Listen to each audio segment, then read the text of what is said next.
Hi అండి. Welcome back to my channel. నిన్న కరివేపాకు పొడి చూసారు కదండీ! ఈరోజు కరివేపాకు కారం పొడి చూపిస్తున్నాను. ఇది ఇడ్లీలోకి, దోసల్లోకి చాలా బావుంటుందండి ఈ కారం పొడి. దీన్ని తయారు చేసుకునే విధానంలోకి వెళ్ళిపోదాం. ఒక కప్పు కరివేపాకుని తీసుకొని దోరగా ఫ్రై చేయాలండి కడాయిలో. వీడియోలో చూపిస్తున్నాను కదా, ఇలాగా చేత్తో నలిపేసరికి పొడిలా అయిపోవాలి, అలా ఫ్రై చేయాలి.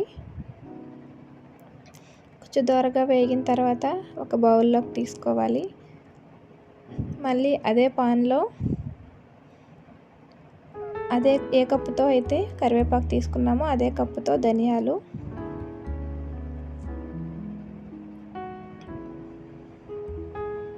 వీటిని కూడా దోరగా వేయించాలండి. నోట్లో వేసుకున్న తర్వాత క్రిస్పీగా విరిగేటట్టు ఉండాలి.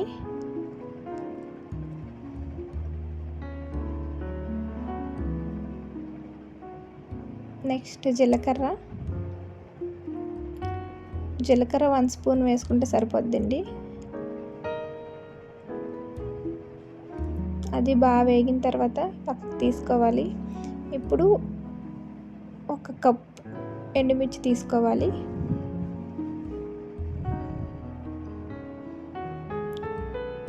ఒక కప్ అంటే 50 గ్రాములు ఉండొచ్చండి. వీటిని కూడా కొంచెం బాగా వేగిన తర్వాత పక్కకు తీసుకోవాలి.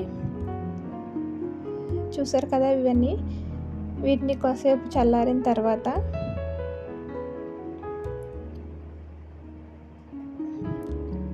ఒక జార్ తీసుకొని మిక్సీ జార్లో వేసుకోవాలండి.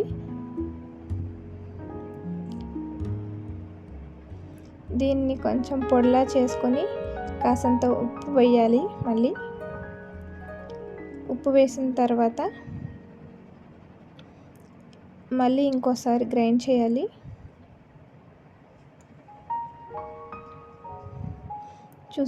చూసారు కదండి పొడి. ఇలా పొడిలా చేసుకొని ఒక కంటైనర్లోకి తీసుకోవాలి.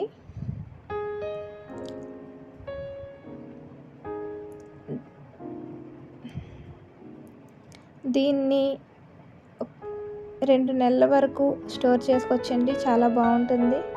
ఇడ్లీలోకి, దోశల్లోకి కారప్పొడి వేసుకొని ఆయిల్తో కానీ నెయ్యితో కానీ వేసుకొని తింటే చాలా బాగుంటుందండి. ఈ వీడియో కనుక మీకు నచ్చినట్లయితే లైక్ చేసి, షేర్ చేసి, సబ్స్క్రైబ్ చేసుకోండి. Thank you.